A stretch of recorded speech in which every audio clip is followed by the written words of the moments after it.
पहले की सरकार के समय बैम्बू को काटने और उसके इस्तेमाल पर कानूनी प्रतिबंध लगे हुए थे। हम बैम्बू को घास की कैटेगरी में ले आए और उस पर सारे जो प्रतिबंध लगे थे उसको हमने हटा दिया। इससे बैम्बू प्रोडक्ट्स अब एक बड़ी इंडस्ट्री का हिस्सा बन रहे हैं। ट्राइबल प्रोडक्ट्स ज्यादा से ज्यादा बाजार तक आए, इनकी पहचान बढ़े, इनकी डिमांड बढ़े। सरकार इस दिशा में लगातार काम कर रही है। वन धन मिशन का उदाहरण हमारे सामने है। देश के अलग अलग राज्यों में 3000 से ज्यादा वन धन विकास केंद्र स्थापित किए गए हैं। 2014 से पहले ऐसे बहुत कम लघु वन उत्पाद होते थे जो एमएसपी के दायरे में आते थे। अब ये संख्या बढ़कर 7 गुना हो गई है। अब ऐसे करीब 90 लघु वन उत्पाद है जिन पर सरकार मिनिमम सपोर्ट प्राइस एमएसपी दे रही है। 50,000 से ज्यादा वनधन स्वयं सहायता समूह के जरिए लाखों जनजातीय लोगों को इसका लाभ हो रहा है। देश में जो स्वयं सहायता समूहों का एक बड़ा नेटवर्क तैयार हो रहा है, उसका भी फायदा आदिवासी समाज को हुआ है। 80 लाख से ज्यादा स्वयं सहायता समूह, सेल्फ हेल्प ग्रुप्स इस समय अलग अलग राज्यों में काम कर रहे हैं। इन समूहों में 1.25 करोड़ से ज्यादा ट्राइबल मेंबर्स हैं। उसमें भी हमारी माताएं बहनें हैं। इसका भी बड़ा लाभ आदिवासी महिलाओं को मिल रहा है।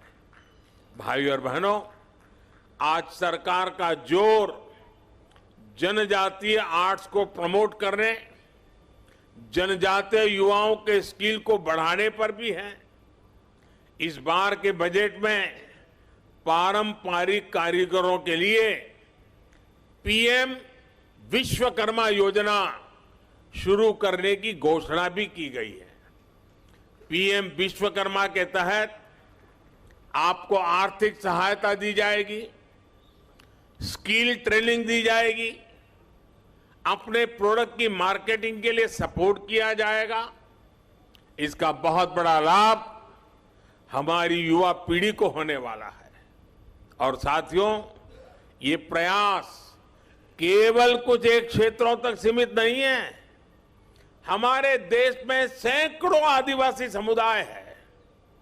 उनकी कितनी ही परंपराएं और हुनर ऐसे हैं जिनमें असीम संभावनाएं छिपी है। इसलिए देश में नए जनजातीय शोध संस्थान भी खोले जा रहे हैं। इन प्रयासों से ट्राइबल युवाओं के लिए अपने ही क्षेत्रों में नए अवसर बन रहे हैं। साथियों, जब मैं 20 साल पहले गुजरात का मुख्यमंत्री बना था तो मैंने वहां एक बात नोट की थी। वहां आदिवासी बेल्ट में जो भी स्कूल थे, इतना बड़ा आदिवासी समुदाय था, लेकिन पिछली सरकारों को आदिवासी क्षेत्रों में साइंस स्ट्रीम की स्कूलें बनाने में प्राथमिकता नहीं थी। अब सोचिए, जब आदिवासी बच्चा साइंस ही नहीं पढ़ेगा तो डॉक्टर इंजीनियर कैसे बनता? इस चुनौती का समाधान हमने उस पूरे बेल्ट में आदिवासी क्षेत्र के स्कूलों में साइंस की पढ़ाई का इंतजाम करके किया। आदिवासी बच्चे देश के किसी भी कोने में हो, उनकी शिक्षा, उनका भविष्य, ये मेरी प्राथमिकता है। आज देश में एकलव्य मॉडल आदिवासी विद्यालयों की संख्या में 5 गुना की वृद्धि हुई है।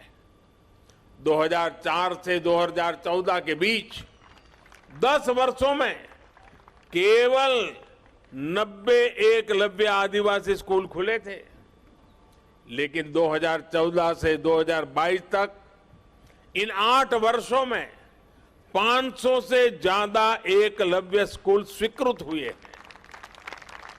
वर्तमान में इनमें 400 से ज्यादा स्कूलों में पढ़ाई शुरू भी हो चुकी है।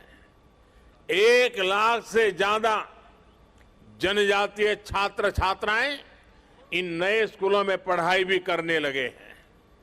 इस साल के बजट में ऐसे स्कूलों में करीब 40,000 से भी ज्यादा शिक्षकों और कर्मचारियों को भर्ती की भी घोषणा की गई है।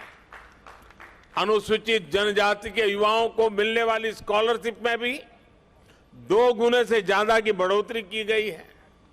इसका लाभ 30 लाख विद्यार्थियों को मिल रहा है। साथियों, आदिवासी युवाओं को भाषा की बाधा के कारण बहुत दिक्कत का सामना करना पड़ता था, लेकिन नई राष्ट्रीय शिक्षा नीति में मातृभाषा में पढ़ाई के विकल्प को भी खोल दिए गए हैं।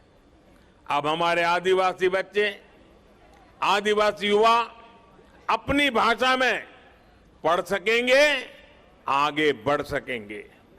साथियों, देश जब आखिरी पायदान पर खड़े व्यक्ति को अपनी प्राथमिकता देता है तो प्रगति के रास्ते अपने आप खुल जाते हैं। हमारी सरकार वंचितों को वरीयता, यही मंत्र को लेकर देश विकास के लिए नए आयाम छू रहा है। सरकार जिन आकांक्षी जिला, आकांक्षी ब्लॉक को विकसित करने का अभियान चला रही है, उसमें ज्यादातर आदिवासी बाहुल्य इलाके हैं। इस साल के बजट में अनुसूचित जनजातियों के लिए दिया जाने वाला बजट भी 2014 की तुलना में 5 गुना बढ़ा दिया गया है।